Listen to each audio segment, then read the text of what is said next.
우리 계속해서 지금 시편 말씀을 나누고 있고요. 우리 어제의 43편 말씀에 이어서 오늘은 44편의 말씀을 같이 상고해 보도록 하겠습니다. 오늘 44편의 그 부제를 보니까 고라 자손의 미스길 인도자를 따라 부르는 노래라고 되어 있습니다. 여기에 그 부제에서 알 수 있듯이 이 기도문은요, 교훈적인 기도문입니다. 그러니까 다시 말하면 그동안 우리가 조상들로부터, 부모들로부터, 또한 우리 선지자부터 배웠던, 교훈했던 모든 것들을 가지고 기도하는 기도문이다라고 여러분들이 생각하시면 되겠습니다.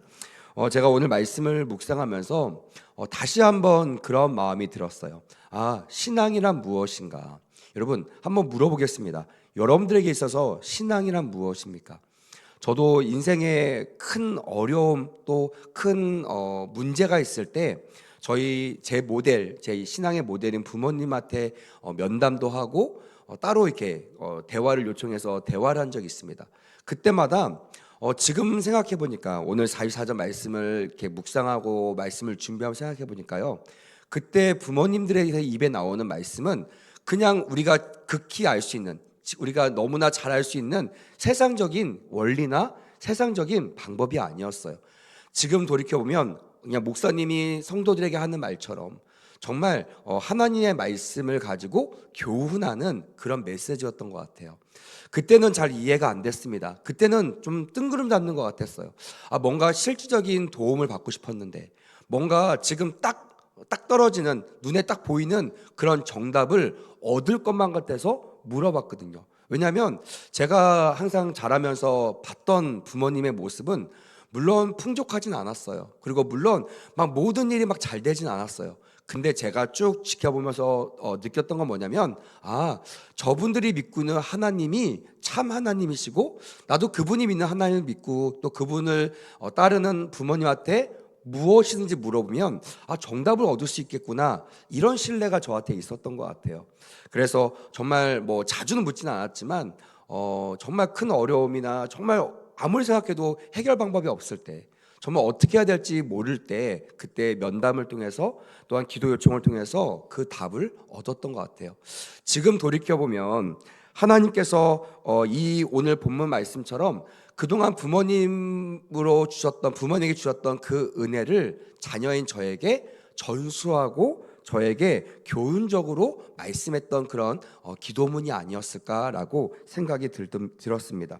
여러분, 만약 여러분들의 부모님이신데 만약 자녀들이 이런 질문을 던졌을 때, 부모님, 어떻게 인생을 살아가야 될까요? 내 인생에서 가장 붙잡아야 될 것이 무엇일까요? 이런 어려울 때 내가 과연 살아날 수 있겠습니까? 과연 내가 소생할 수 있겠습니까? 과연 내가 힘을 얻을 수 있겠습니까? 라고 물어볼 때 과연 여러분들은 뭐라고 답하시겠냐는 거예요. 저도 이제 부모가 되니까 이런 고민을 계속하게 됩니다. 하나님, 언젠가는 자녀들이 저에게 이런 질문을 할 텐데 제가 과연 여러 가지 중언부언하거나 당황하지 않고 제가 딱 꺼낼 수 있는 하나의 말씀을 허락하여 주시옵소서. 그때 저에게 생각나게 하셨던 말씀이 시편 말씀이고요. 물론 42편, 43편, 주님이 우리의 보호자시고 우리의 도움이시고 우리의 피할 반석이시고 이런 여러 가지 시편의 고백이 있지만, 특별히 오늘 44절 이 44편의 말씀을 통해서 여러분들의 모든 경험이 여러분들의 자녀들에게, 여러분들의 손자들에게 잘 전수되는 그런 귀한 은혜가 있기를 간절히 원합니다. 아멘. 자, 그러면 어떻게 우리에게 주셨던 말씀들을 전할 수 있었을까? 어떻게 이 고라 자손들이 이 선조들의 그 지혜, 그 하나님에 대한 교훈적인 이야기들을 들을 수 있었을까? 그것을 한번 살펴봤으면 좋겠습니다. 자, 1절, 2절 다시 한번 읽어보겠습니다. 1절, 2절 시작. 하나님이여, 주께서 우리 조상들의 날 곧 옛날에 행하신 일을 그들이 우리에게 알려주매 우리가 우리 귀로 들었나이다.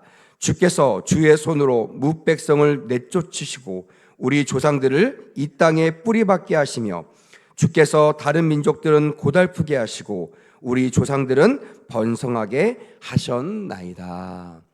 그러니까 이 조상들 말하고 있는 이 선조들이 꺼내낼 수 있는 카드가 뭐였냐면요, 경험이었다는 거예요. 내 경험은 불과 나의 인생, 또 우리 부모님의 인생, 또한 많으면 할아버지의 인생, 그 정도가 아니라 할아버지의 할아버지, 그 할아버지의 그 할아버지가 자손 대대로 물려줬던 그 자녀들이 저처럼 부모님 앞에 어떤 지혜를 구할 때, 어떤 핵심적인 질문을 던졌을 때 그때마다 변하는 그 상황이 아니에요. 그때마다 임시방편 내놓는 방법이 아니라 여전히 몇 대가 흘러가더라도, 몇 천 년이 흘러가더라도 전혀 변하지 않는 그들의 신앙의 유산이 오늘 1절, 2절에 기록되어 있다라는 거예요. 근데 보시다시피 여기 나와 있는 우리 조상들의 날, 이것은 우리가 익히 알다시피 430년 동안 노예 생활하고 있었던 애굽에서 우리는 지금 그 성경을 보니까요, 그들이 출애굽했다는 것을 아니까 소망도 있고 좀 더디다고 생각하겠지만 빨리 끝나겠구나 이런 결론을 알지만요, 그들의 인생에서는요 이런 결론이 없었습니다. 아무리 생각해도요, 우리 아버지가 노예예요. 그럼 저는 뭐가 되죠? 노예가 되는 거예요. 그럼 내 자녀가 뭐가 됩니까? 노예가 돼요. 이렇게 아무리 생각해도요 벗어날 방법이 없는 거예요. 아무리 생각해도 솟아날 구멍이 없는 거예요. 그런 절망적인 상황 속에서 그들이 저처럼 부모님한테 물어보지 않았겠습니까? 부모님, 언제 이 고난이 끝납니까? 우리 선민이잖아요. 근데 언제 이런 하나님의 구원의 손길이 언제 임하겠습니까?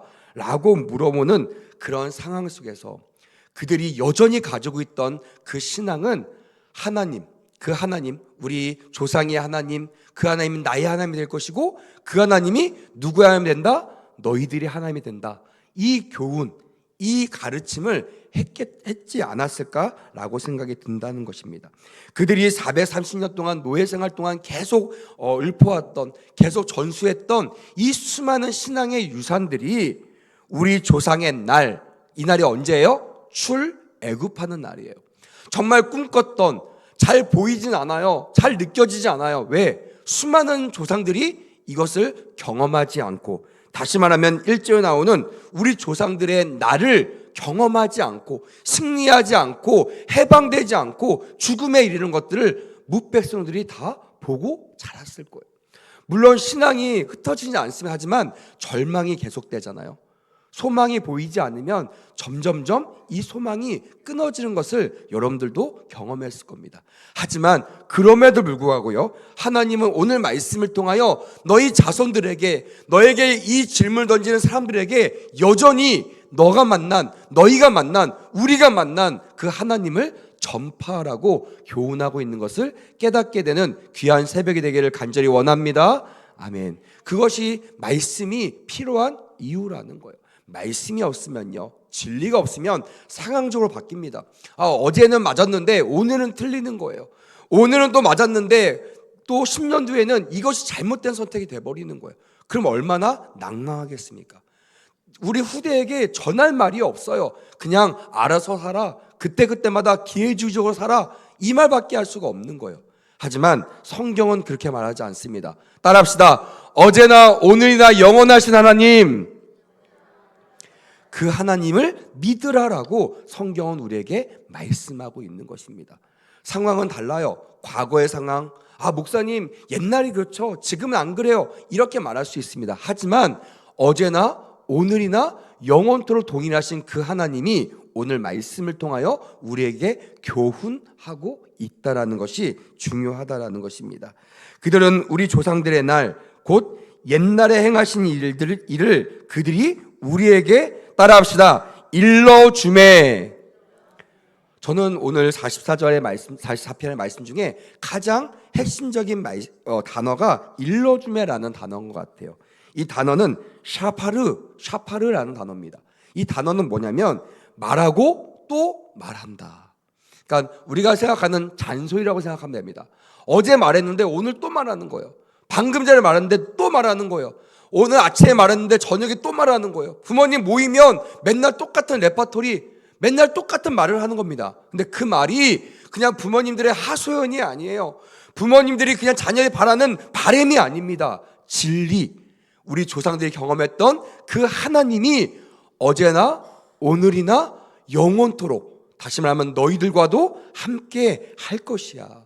그럼 너희들 이것을 붙잡고 이것을 절대로 잊으면 안 돼 라는 이야기들을 우리의 귀로 들었다라고 성경은 기록하고 있다라는 것이에요. 이 새벽에 나오신 여러분, 주의 말씀을 듣기 위해 나온 줄 믿습니다. 아멘. 여러분만 듣는 것이 아니라 이제 집에 돌아가셔서 자녀들에게 말씀해 주셔야 돼요. 아빠가 만난 하나님, 엄마가 만난 하나님, 할머니가 만난 하나님, 이 하나님이 오늘도 너와 함께 할 것이야. 이런 축복이 있을 때 여러분들 자자손손 대대로 이 신앙의 유산이 전수되는 그런 놀라운 역사가 일어나게 될 줄 믿습니다. 아멘. 그것이 뭐예요? 2절의 말씀이에요. 주께서 따라합시다. 주께서. 이들이 했던 핵심의 주어, 이게 누구예요? 주 하나님입니다. 1절에도 하나님이여 라고 되어 있어요. 그러니까 이들의 주체는 내가 아닙니다. 우리가 또 우리 조상들이 또 우리 가문이 너무나 신실했어. 이게 비법이 아니라 그 비법이 뭐라고요? 주께서. 이 44편에는요 주께서라는 단어가 무려 11번이 나옵니다. 그러니까 그들이 이 44절 이 교훈적인 기도문을 자녀들에게 전수하면서 정말 심겨주고 싶었던 메시지가 뭐냐면 이 모든 것을 누가 하셨다? 주께서 하셨고 주께서 앞으로도 하실 것이야 라는 말씀을 11번이나 힘주어 강조하고 있다라는 것입니다. 여러분, 주님께서 하실 줄 믿습니다. 아멘. 큰 소리로 아멘. 아멘. 여러분, 이것이 우리의 메시지가 돼야 되는 것이에요. 그냥 상황에 따라 재수가 없어서, 재수가 좋아서, 운이 좋아서 이게 아닙니다. 부모를 잘 만나서 이게 아니에요. 그것이 아니라 주님께서 계획하셨고 주님께서 우리에게 가장 온전한 것을 예비하셨다라는 이 섭리의식이 우리 자녀에게 전달될 때 그들이 가지고 있는 것으로 싸우고 가지고 있는 것으로 자신감을 내비치는 것이 아니라 이 신앙으로 담대하게 거침없이 이 세상을 살아갈 수 있음을 고백하는 귀한 새벽이 되기를 원합니다. 아멘. 보십시다. 여기 2절에 이렇게 되어 있잖아요. 뭇백성을 내쫓으시고 우리 조상들을 이 땅에 뿌리박게 하시며 라고 되어 있습니다. 여러분, 내쫓다라는 단어와 뿌리박다는 단어는요 정반대의 단어예요. 이 두 반대의 단어를 보여주신 이유가 있습니다. 여러분, 뭇백성 또한 우리 백성 이렇게만 보면요 사람들은 기분 나빠요. 왜 너희들만 복받고 왜 우리는 복받지 못해? 왜 너희들만 특별하고 왜 우리는 특별하지 못해? 마냥 많은 이방인들이요 이 선민이라고 말하는 이스라엘 족속들에게 이렇게 반문할 수 있지 않아요? 왜 너희들이야? 너희들 뭔데? 너희들 왜 너희들만 복을 받고 왜 너희들만 구원받아? 우리가 세상으로부터 받는 질문 아닙니까? 왜 당신들만 구원받는다고 얘기해? 세상에 종교가 이렇게 많은데, 세상에 좋은 사람들이 이렇게 많은데, 이렇게 훌륭한 사람들이 이렇게 많은데 당신네들만 천국 가고 저 사람들은 다 지옥 간다는 뜻이야?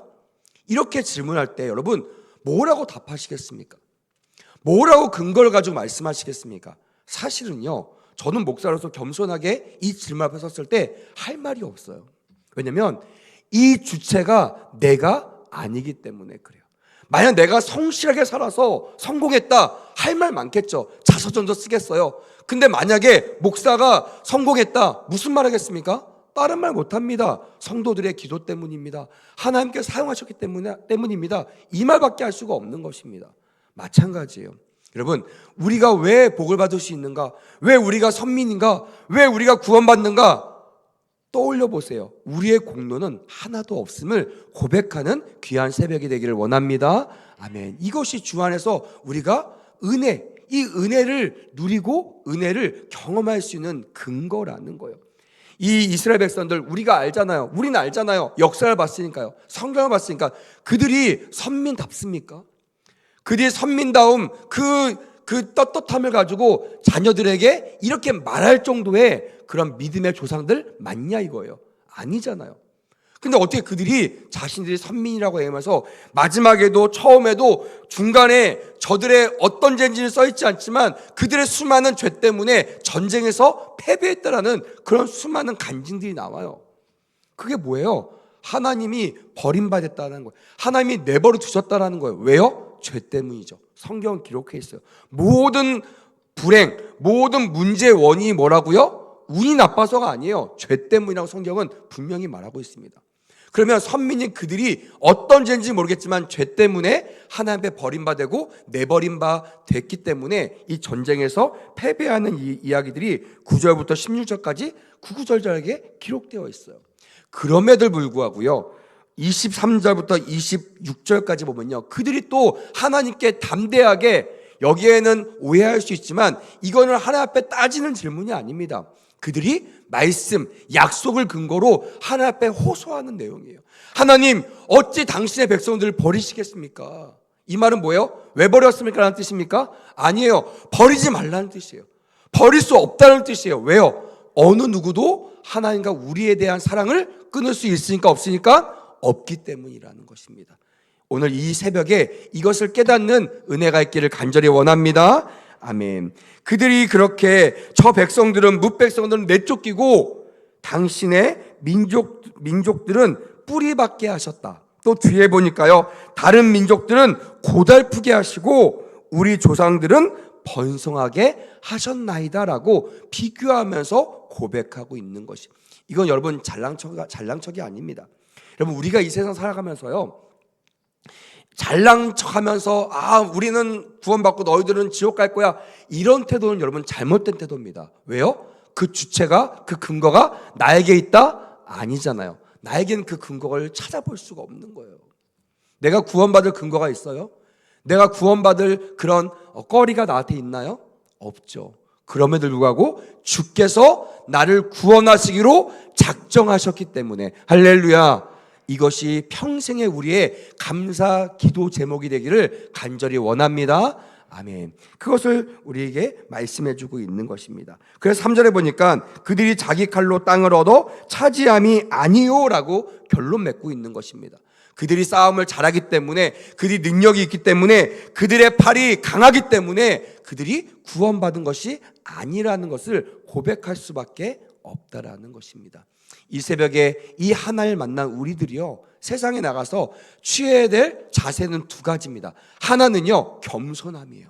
와, 나는 오늘 새벽에 나왔으니까 나는 다 승리할 거야. 나는 하나님이 도와주시고 너희는 안 도와주시니까 나만 승리할 거야. 이런 자만심이 아니라 안에는 담대함이 있어야죠. 왜요? 내가 어떤 상황 속에서도 하나님만 의지하면 하나님은 나를 버리지 않으실 거야. 더 나아가서 하나님은 우리를 사용하실 거야. 할렐루야. 이 담대함으로 나가야 되겠지만 항상 겸손함으로 나가야 돼요. 그 근거가 나에게 있지 아니하고 주께 있다. 그래서 11번이나 주께서라고 고백하고 있다라는 것입니다. 여러분, 그렇게 조상들의 이야기를 들은 그들의 주어가 바뀌는 장면이 나옵니다. 그것이 5절입니다. 한번 읽어보겠습니다. 5절 시작. 우리가 주를 의지하여 우리 대적을 누르고 우리를 치러 일어나는 자를 주의 이름으로 밟으리이다 라고 기록되어 있어요. 그 말이 그대로 8절에 또 반복합니다. 8절 읽어보겠습니다. 시작. 우리가 종일 하나님을 자랑하였나이다. 우리는 하나님의 이름에 영원히 감사하리이다 라고 되어 있어요. 과거에는 부모님들, 선조들, 또한 선배들의 이야기를 들어서 알았어요. 근데 이들이 그 이야기를 듣다 보니까 뭐가 생겨요? 믿음이 생긴다는 거예요. 왜요? 믿음은 어디서 난다? 들음에서 난다. 그래서 여러분, 오늘 정말 잘 오셨다라는 근거가 뭐냐면, 오늘 누구든지 어떤 설교자가 설교하고 또 어떤 사람이 내 앞에 앉든지, 아니면 내가 설교를 들을 만한 자세가 없을지라도 믿으십시오. 여러분, 그 말이 들리면요, 믿음으로 전환될 줄 믿습니다. 아멘. 그 믿음은요, 쌓여요. 그 믿음이 발휘될 때가 있다라는 것입니다. 그들의 조상들의 이야기가 우리의 이야기로 전환된 것처럼, 그리고 그 우리의 근거가 하나님 앞에 평생 감사하는 기도 제목의 근거가 됐던 것처럼, 그래서 8절 말씀이, 이 고백이 오늘 하루 종일 우리의 감사의 제목이 되기를 간절히 원합니다. 아멘. 다시 한번 읽어봅시다. 8절 시작. 우리가 종일 하나님을 자랑하였나이다. 우리는 하나님의 이름에 영원히 감사하리이다. 할렐루야. 항상 오늘 하루 종일 이 근거를 가지고, 이 말씀을 가지고 감사할 수 있는 하나님을 자랑하는 간증의 주인공이 되기를 간절히 원합니다. 아멘. 9절부터 16절까지는 저들이 실패한 상황이에요. 전쟁에서요. 보세요. 저들의 백성을 헐값으로 판다고 했어요. 노예로 끌려가요. 또 보니까 그들이 욕을 당한대요. 그리고 그들의 머리가 막 당겨집니다. 그들이 잡혀있는 양처럼 그렇게 취급당한다는 그런 모습들이 생생하게 기록되어 있습니다. 그들의 죄예요. 하지만 그 17절부터 26절까지 보면요, 특별히 26절 한번 읽어볼까요? 26절 이거 읽고 마무리하겠습니다. 시작. 일어나 우리를 도우소서. 주의 인자하심으로 말미암아 우리를 구원하소서. 저들의 죄 때문에 전쟁에서 패배할 정도로 하나의 버림받던 그들이 어떻게 26절에 이런 고백을 할 수 있느냐는 거예요. 여러분, 죄를 져보신 분은 아실 겁니다. 죄 가운데 그 죄의 형벌을 받으신 분은 아실 거예요. 그런 죄의 형벌 가운데 깊은 수렁에 있는 분들이 벌떡 일어나서 주님 나를 도우소서 이렇게 얘기할 수 있나요? 쉽지 않아요. 쭈삣쭈삣하고 삐지기도 하고 잘 못 갑니다. 근데 그들이 어떻게 26절에 일어나 우리를 도우소서 주의 인자하심을 말미암아 우리를 구원해달라고 당당하게 거침없이 하나님께 아뢰일 수 있었을까요? 그거는 1절부터 3절까지 나오는 이 말씀들이 그들의 조상으로부터 하루 이틀 들은 것이 아니라는 것입니다. 그래서 여러분, 자녀들에게요, 끊임없이 우리가 천국 갈 때까지 끊임없이 이 말씀을 전해야 될 이유가 여기 있다라는 거예요. 귀에 못이 박히도록 얘기해도 절대 넘치지 않는 말씀이 바로 이 말씀이라는 거예요. 나의 하나님이 너희들의 하나님 될 것이야. 너희들 자녀가 나도 너희들의 하나님을 너희 자녀들에게, 나의 손자들에게 꼭 전수해줬으면 좋겠다. 신앙의 유산을 당부하고 가르칠 수 있는 믿음의 부모들이 되기를 간절히 원합니다. 아멘. 교회는 이거를 가르쳐야 되는 거예요. 그럴 때 우리 자녀들이 어느 상황 속에서 혹 내가 절망 가운데 나의 죄 때문에 수렁 가운데 빠져 있을지라도 그들이 26절처럼 당당하게 거침없이 나는 죄인 맞아야 하지만 주님께서 나를 도우실 것을 나는 믿습니다. 이런 믿음으로 주님 나를 도우소서, 우리를 도우소서, 주의 인자하심을 말미암아 우리를 구원해 달라고, 다시 말하면 주님이 원하시면 나를 구원할 수 있나이다 라는 믿음의 고백을 할 수 있음을 이 새벽에 고백하는, 깨닫는 귀한 은혜가 우리 모두에게 있기를 간절히 원합니다. 아멘. 기도하겠습니다. 하나님 감사합니다. 우리 조상들을 만나셨던 하나님,